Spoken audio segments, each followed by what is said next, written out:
right, welcome everyone. We're Semblance of Sanity. I'm Caleb. I'm Jacob. And we're here for Symphogear, Season 4, Episode 9. Last week we had one of the craziest fights we've had in Symphogear. Probably, yeah. We got Cagliostro doing some badass boxing. Mm-hmm. And it was awesome, but then she ended up dying. Dead. And now Saint-Germain, your choice suddenly got a lot simpler. Yeah. Yeah. Mm-hmm. But if you believe in this so strongly also... Shouldn't be a problem, right? Why don't you fall upon your own sword, too? Why don't you have Adam fall upon your sword? No. Just, he likes swimming and sitting in the pool. Why don't you just have, like, a blade that just randomly, just... Mm-hmm. Like, if it just needs to have a body that's been, like, purified or whatever, or something like that. I mean, have you seen his muscles? Like, I'm sure he would work, sort of. A JoJo character. Right, and if he doesn't, then, well, okay, you tried. It was worth a shot. I'm sure a few bullets could purify. But okay. Yeah. Here we are. Yep. So, conflict for the villains, conflict for the protagonists is moving in a good direction for them. Yep. And, maybe they take things on the offensive here. So, y'all, without further ado, let's get into this. All right, everyone, now be sure to go check out the reaction portion of the video in the description below, then come back here for the discussion.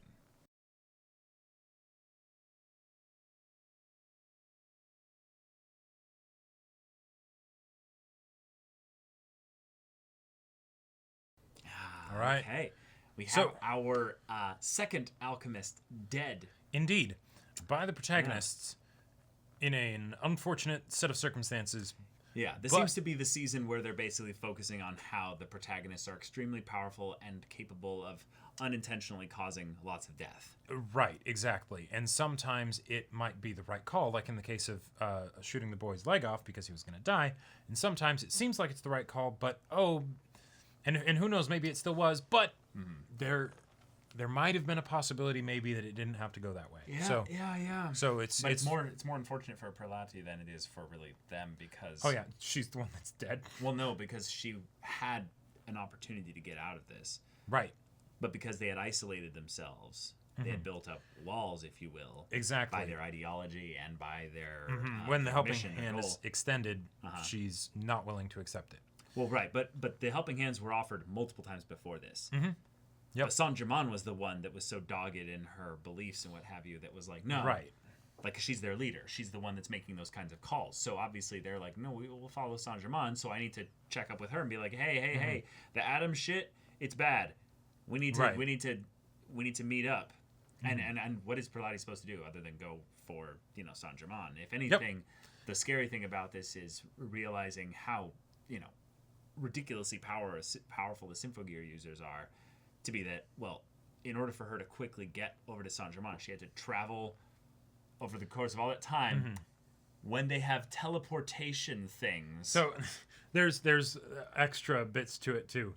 So, okay. Yeah, the level of plot stupid is real. Like, it's pretty real. Yeah.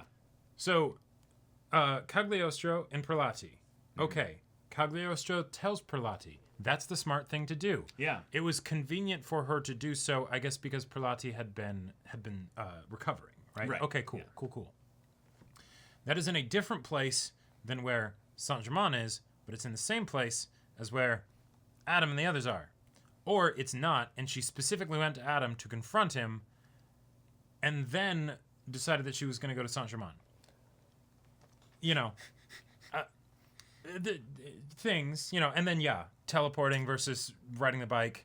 She says it out loud of I have to, and quite loudly, I have to get this to, I have to tell, Saint-Germain that Adam is they're on a highway. They shouldn't really be able to hear anyone be able But they were already talking to each other and having the conversation of, why are you doing this? No time for that right now, Yeah. Mm-hmm. Yeah. Okay. It is what it is. It is what it is. Yeah. Yep. It was inevitable that Prelati and Cagliostro would die for the most part here. Yep. I like the idea that it is that, for all the plot conveniences that there are to make it happen, I like that it was something that wasn't actually helping the villain's main objective. Nope. In that, oh, like, yes, they didn't want her to be able to tell Saint-Germain, but, like, they wanted to use them for the ritual. They don't have them now. Nope. How is that going to affect the ritual? I get the feeling probably not that much. But, you know, like, okay, so that's something that has kind of a sort gone wrong for them, which is cool to have. Which is cool to have, yeah. Yeah. But we also got some really cool focus on Shirabe because, okay, yeah, she's unable to sync up her music, her song with Tsubasa, and that's okay. But you know what? Sometimes you do share things if you're willing to not necessarily tear down your walls, but open up a gate maybe. Right. Invite someone in there and be like, hey, I'll protect you. You know, put a big door. Sorry. And the idea that both Shirabe and Tsubasa also share really in a lot of ways because of their past a very similar kind of view of the idea of walls and boundaries and protections and things like that turn them into protectors is a very cool thematic parallel. I very much like any time that Tsubasa gets focus on and they bring up the idea that she is the classic protector.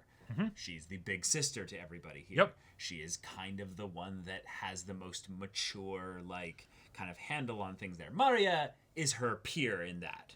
But for the other girls. Yeah, Maria is also the one that's more in the middle of her own journey, whereas Tsubasa got a lot of that squared away very early on in the show. Yeah, very, very early on. So, and also because she lost the one closest to her. Exactly. She was kind of forced into idol that. partner, you know, if that makes sense. So, and I like that they brought up Kanade because it's something where that was a very compelling bit of character storytelling for Tsubasa at the beginning of the show. So to show that is the influence of Kanade and the struggle that Tsubasa had to go through to come to terms with her loss, that is something that is helpful for these girls now. They never knew Kanade. Good continuity and really cool just opportunity for the characters to be further explored. And of course, you know, just good, just wonderful banter and build-up of the just wholesome as fuck, you know, relationship between Kirika and Shirabe is wonderful. The little thing of the shrine being the Suki shrine, which actually was more accurately reading the name of Shirabe, basically, of her first, I guess the first kanji in her name. I'm very curious really what the language, you know, whole thing for that is. Well, right, but the reason why I find it to be sweet potentially is because Tsukiyomi or Suki, Suku, is it Suku? Is it Tsukiyomi? The name of the shrine? Or? No. Shirabe's first name. Oh yes, Tsukiyomi. So it's very close to that as well. I can't find it, but either way. Yeah, just really sweet stuff to build up their connection there. But add another checkbox to the Symphogear, like quirky, not even tertiary characters that are like the one-offs that come in for some reason, do something odd, and then help communicate a life lesson to one of the characters. Yeah. That dude that ran the shrine, you know, just there you go. Weirdo. Yeah, I love that he said something so silly at the beginning and sort of like out of touch and like not reading the room, and then he's the one to offer wisdom that's like very insightful. I thought that was great. Yeah, it's his way of being like, yeah, I don't think you guys are going to necessarily take anything I say seriously, so I'm okay looking a little stupid so that you're comfortable talking to me. Right, I got your attention. Yeah. Nobody respects old people these days. Right. Her first name is Tsukuyomi. Okay, so it's close, but it's not the same. Not quite Suki. Yeah. Okay. But all right. Very, very simple episode. In some ways, also a very like exposition heavy episode. Yeah. We kind of have this whole thing of, the training isn't going well, so then we're gonna go on a little bit of a shrine travel thing here.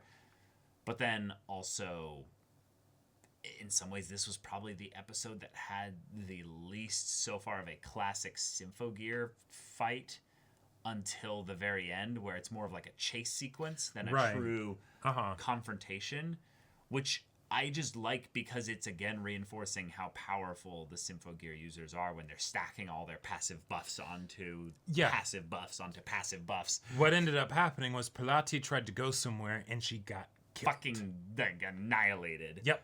Mm-hmm. So okay.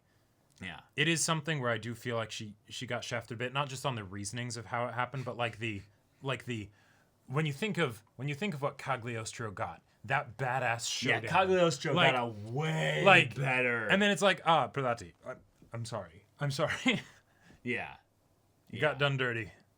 Adam, though, wanting divine power, the reason why Tiki wants it is so that she can become a real girl, no longer being kind of a Pinocchio doll of sorts. Cool. But Adam, what's your desire out of this? Right. Because we know what Saint-Germain's is, but you don't really seem to be that interesting in your motivations. Right. We've killed 40% of the antagonists, and we still don't really know any of them. Well, no, I'd say we know Saint-Germain relatively well. Yeah? Yeah, relatively. But that's also relative to Adam, who we just... Right. Actually, like... Don't know at all. Don't know at all. Yeah. I don't think we've even been told like a teaser bit of like why he wants it. Well, right, but I don't even see him genuinely reacting to Tiki. Like, no, in some ways, the fact that Tiki doesn't really stir up much of anything from him means that I almost assume he is using her as well. Right, which but then is I'm like, that's a way to potentially elevate him as a he is a bad guy. Like God, I love it. The dark dimension. A Pro CD reference. But like, here. but it doesn't tell us who he is. It tells us that he's bad. Okay. Yeah. But like, you know, I guess it's, by Saint-Germain, it was nice knowing you. You'll probably not make it through this season. Right. I mean, of the villains that I wanted to survive and be Nakamud into the squad, it was Saint-Germain for sure. I certainly hope Tiki doesn't get Nakamud. No, me neither. No. I don't think she will. I don't think anyone from this season's actually going to get Nakamud at this point. If Saint-Germain isn't, because it could be something where it's like she gets brought there and it's like, oh no, you're going to kill me, use me as sacrifice or whatever. I want Adam to open up the divine gate. I want Adam to actually succeed on some level, and then God equivalent just grabs him and rips his head off. You know, it's just whatever the next thread is, that's going to be dramatically revealed because of Adam's plan working, and then it's the equivalent of basically the what am I thinking of? There's another story I'm thinking of where basically a being just kind of goes like, the ascendant thing, the thing, and then it kind of comes up to him, and then it like turns horror all of a sudden. I don't know. That feels like an Indiana Jones thing. It's not that. It's not the beautiful, or like the I want to know, you know. Yeah. No, it's something like that though, where they tap into it and it's horrifying. Gotcha. And either it unleashes basically the anti-spirals, right, or reality breaks and he goes mad and dies. And at this point. And then somewhere Dr. Vare just shivers, you know? We've gotten such nothing from Adam that I would even be excited if he gave some kind of like cheesy villain monologue. Yeah. Because then that would be like something to latch on to, you know? Yeah. But all right. Okay. I'm excited for Shirabe to have like just more character development in general. Because I love those two, Kirika and Shirabe. But then bringing in Tsubasa into here was like That's right. Yeah. Because at the end of the day, what is Symphogear about? Is it about the fights, or is it about the hand-holding and the fluffy sweetness between these girls? Both. Both. Right. Both, yeah. Right. Both is definitely good. But like, you can't have one without the other. Yeah. Point is. There it is. That's it. And yeah, that's basically the episode. All right, y'all, thank you so much for watching this episode's reaction and discussion. If you want to see the next episode's reaction and discussion right now, though, go check out the link in the description below for our Patreon. You can get an early access there. You can watch full-length timer reactions there, and all this comes with Discord access, so you can chat with us in the community there about this show, about anime in general, and also be sure to check out our Twitch channel. We stream every weekday. The info's in the description. Yes, if any of that interests you, we'll see you there. But until then, we're Semblance of Sanity. I'm Caleb. I'm Jacob. And we'll see you all next time.